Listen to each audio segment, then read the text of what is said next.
Welcome to the episode number 4 of clear your concepts under 1 minute series.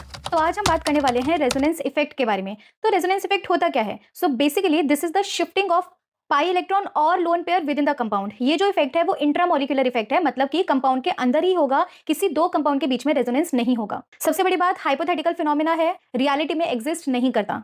सभी resonating structures हमारे imaginary होते हैं और रेजोनेंस इफेक्ट की सबसे बड़ी कंडीशन होती है कॉन्जुगेशन। अगर कहीं पर कॉन्जुगेशन होगा तो रेजोनेंस इफेक्ट होगा, वरना नहीं होगा। अब ये कॉन्जुगेशन क्या है? सो बेसिकली अगर कुछ इस तरीके की कंडीशन बने, like if you have pi sigma positive charge, pi sigma negative charge, pi sigma lone pair, pi sigma free radical, pi sigma pi, इस तरीके की अगर कंडीशंस बन रही हैं तो समझ जाओ वहां पर कॉन्जुगेशन है, अदरवाइज नहीं है।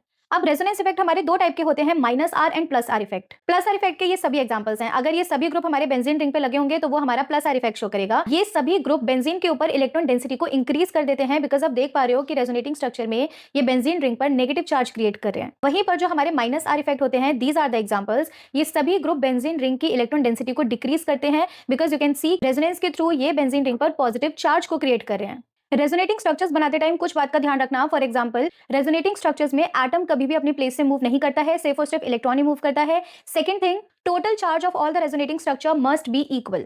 मतलब कि अगर एक रेजोनेटिंग स्ट्रक्चर में एक पॉजिटिव चार्ज है तो उसके नेक्स्ट रेजोनेटिंग स्ट्रक्चर में भी एक ही पॉजिटिव चार्ज होना चाहिए। नाउ अगर हम बात करें कि कौन सा रेजोनेटिंग स्ट्रक्चर ज्यादा स्टेबल होगा, उसके लिए भी कुछ रूल्स हैं। फर्स्ट रूल, जितना ज्यादा हमारा कोवेलेंट बॉन्ड्स होंगे उतना ही ज्यादा स्टेबल हमारा रेजोनेटिंग स्ट्रक्चर होगा। Look at this example. इसमें जो सेकंड वाला कंपाउंड है, यहाँ पर हमारे कोवेलेंट बॉन्ड ज्यादा है, दैट इज वाई वो ज्यादा स्टेबल होगा। सेकंड हमारा रूल कहता है कि जो नेगेटिव चार्ज है वो अगर इलेक्ट्रोनेगेटिव एटम पर होगा तो अगेन उसकी स्टेबिलिटी बढ़ जाती है। Now look at this example. इन दोनों एग्जांपल में से जो सेकंड वाला केस है, यहाँ पर ऑक्सीजन पर नेगेटिव चार्ज आ रहा है विच इज मोर इलेक्ट्रोनेगेटिव, इसीलिए वो ज्यादा स्टेबल हो जाएगा। Now the third point is, हमेशा न्यूट्रल जो स्पीशीज होती है वो ज्यादा स्टेबल होती है as compared to the charge one. Now look at this example. इसका जब हमने रेजोनेटिंग स्ट्रक्चर बनाया, अगेन सेकंड वाला जो रेजोनेटिंग स्ट्रक्चर है, यहाँ पर जो स्पीशीज है वो न्यूट्रल है, that is why that one will be more stable. And also जितने ज्यादा आपके रेजोनेटिंग स्ट्रक्चर्स होंगे, कंपाउंड उतना ही ज्यादा स्टेबल हो जाएगा।